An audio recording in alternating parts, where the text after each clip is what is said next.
চেয়ারম্যানের বাবা নেই, মাও নেই, তিনি কেমন আছেন এবং সেই সঙ্গে তারা যেই বাংলাদেশের জাতীয়তাবাদ দর্শন আপনাদেরকে দিয়ে গেলেন, আপনাদের উপর দায়িত্বটা বেড়ে গেল কিনা? না, নিঃসন্দেহে আপনার দেশনেত্রী বেগম খালেদা জিয়া যে একটা অবস্থান তৈরি করে গেছেন এবং তার পুত্র আমাদের নেতা যারা তারেক রহমান সাহেব এর যেমন একটা দায়িত্ব আছে, ঠিক একই সঙ্গে বিএনপি প্রতিটি নেতাকর্মীর দায়িত্ব রয়েছে যে বাংলাদেশের জাতীয়তাবাদের যে দর্শন শহীদ প্রেসিডেন্ট জিয়াউর রহমান সাহেব দিয়ে গেছেন, সেটা দেশনেত্রী এবং খালেদা জিয়া সেই পতাকা তুলে ধরেছিলেন ওপরে, এবং স্বাধীনতার সার্বভৌমত্বের যে পতাকা সেটাও তিনি তুলে ধরেছিলেন। একইভাবে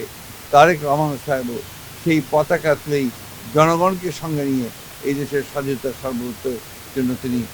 কাজ করবেন, রক্ষা করার জন্য কাজ করবেন, তাকে সুসংগত করবেন এবং গণতন্ত্রকে প্রতিষ্ঠা করবেন। এটাই মানুষের প্রত্যাশা। আগামী নির্বাচনে ম্যাডাম যেহেতু নেই, নির্বাচন তার কোনো প্রভাব পড়বে কিনা আপনি বলে মনে করেন? না, আমি তো মনে করি যে ম্যাডামের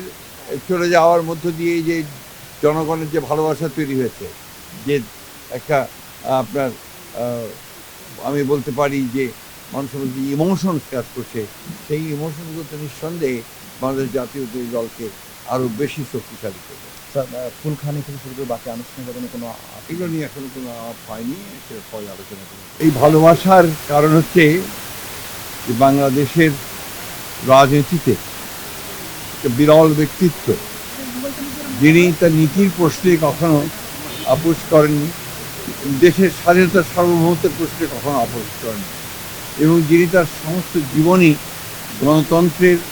প্রতিষ্ঠার জন্য সংগ্রাম লড়াই করেছেন, কারাভোগ করেছেন, এবং শেষ দিন পর্যন্ত তিনি অসুস্থ ছিলেন, তিনি কখনো আপনার এই দেশ ছেড়ে চলে যান। এই যে দেশের প্রতি ভালোবাসা, মাটির প্রতি ভালোবাসা, মানুষের প্রতি ভালোবাসা, এটাই সমস্ত মানুষকে আলোড়িত করেছে। এবং তার এই দেশের এই ক্রান্তি লগ্নে যখন তার ওই অবগতকে সবচেয়ে বেশি প্রয়োজন ছিল, সেই সময় তার চলে যাওয়ায় মানুষ সেই কারণেই সবচেয়ে মর্মাহত হয়েছে, এবং তারা সেই কারণে দেশের নামাজি জানা যায় তার আত্মার মাগফিরাতের জন্য তারা সমবেত হয়েছে, চোখে পানি ফেলেছে